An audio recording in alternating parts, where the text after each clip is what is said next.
I know how it feels when the color drains out of the world. You wake up, you drink the coffee, you go to work, you scroll through your phone, you go to sleep. Everything feels flat. You aren't necessarily sad, but you aren't alive either. You're just functioning. You're on autopilot. And when people tell you to be grateful, it feels like a chore. It feels like a guilt trip. You force yourself to say, I'm grateful for my house. I'm grateful for my food. But you don't feel it in your chest. It's just words. Today, I want to take the gray filter off of your eyes. I don't want you to be thankful for your possessions. I want you to be brought to your knees by the sheer impossibility of your own existence. Let's look at the math. Scientists estimate that the odds of you being born exactly how you are with your DNA in this time on this planet are about 1 in 400 trillion. You have a better chance of winning the lottery every single day for 100 years than you do of existing, and yet here you are. Think about the atoms in your hand. Those atoms were forged in the hearts of dying stars billions of years ago. A star had to explode, travel across the galaxy, and collapse into a planet just so those atoms could eventually form your skin. You are literally made of stardust that has learned how to think.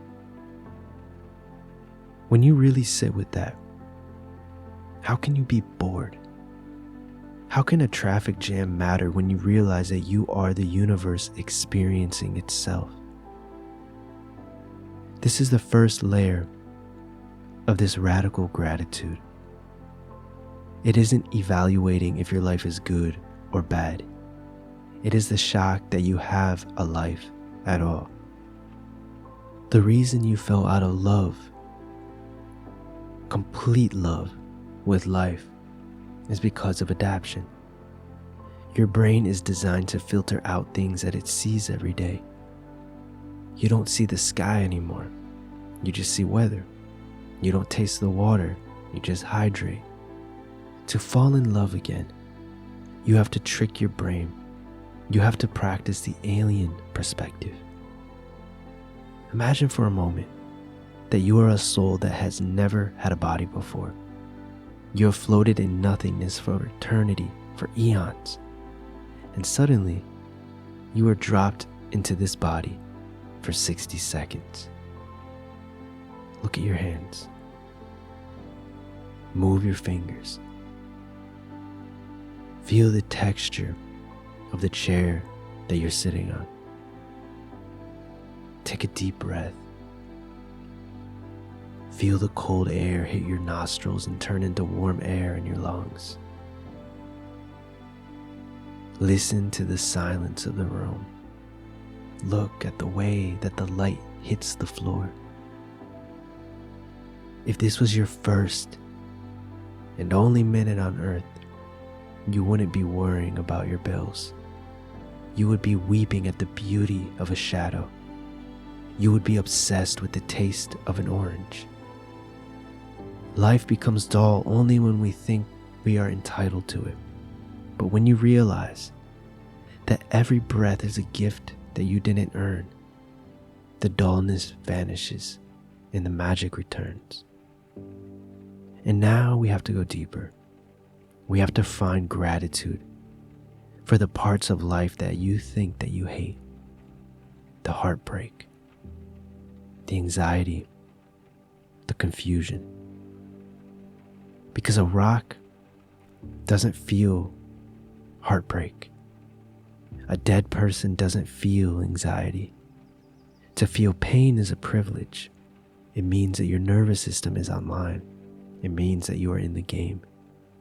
The fact that you can cry means that you have the capacity to love something enough to miss it. The fact that you are frustrated means you have the fire of ambition burning inside of you. Even the darkness is proof of life. Don't numb it. Don't run from it. Feel it all.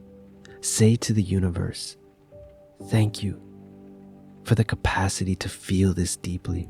Thank you for the contrast. So here is your invitation. Don't just watch this video and scroll to the next one. Stop. Look up from your screen. Find one thing in your room right now, or wherever you're at right now, that is beautiful. It could be dust floating in the sunbeam. It could be the color of your blanket. Just stare at it until it stops being an object and it starts feeling like a miracle. You are here. You are breathing. You are the 1 in 400 trillion. So don't sleepwalk through this masterpiece. Wake up and fall in love with it. I know that life, because we are so used to it, can feel so dull, can feel so scary, can feel like a burden. But the truth is, a part of you wanted to be here. You are the creator in human form. All of life is seen through you. You chose this. You chose the lessons that you would learn. You chose to feel contrast so that you can feel the opposite. Right now, you have ears to hear me. You can hear me right now. You can see the visuals on the screen. You have a phone. And if you can't hear me right now even, if you are deaf and you are reading the subtitles on the screen, you have eyes to see that. Could you imagine having no eyes? Close your eyes. If it's safe to do so, close your eyes. Now imagine you can never see anything but this ever again.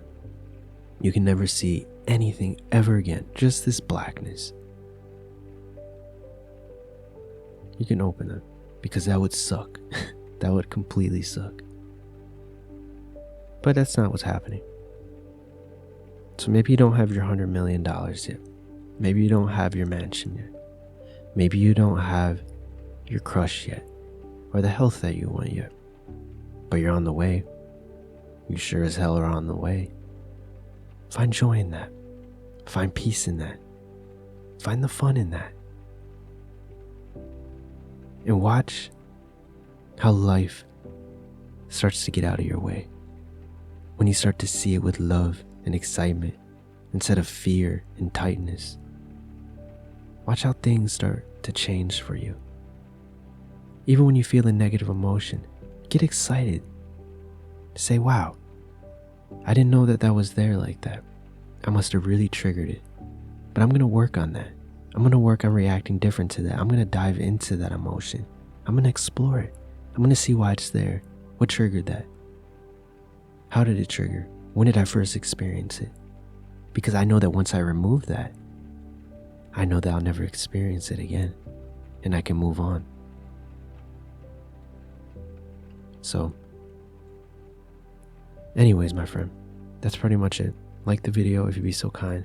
And check out the pinned comment if you want to support the channel. And comment down below, I am Stardust in human form. And catch you when we align once again. Thank you for watching.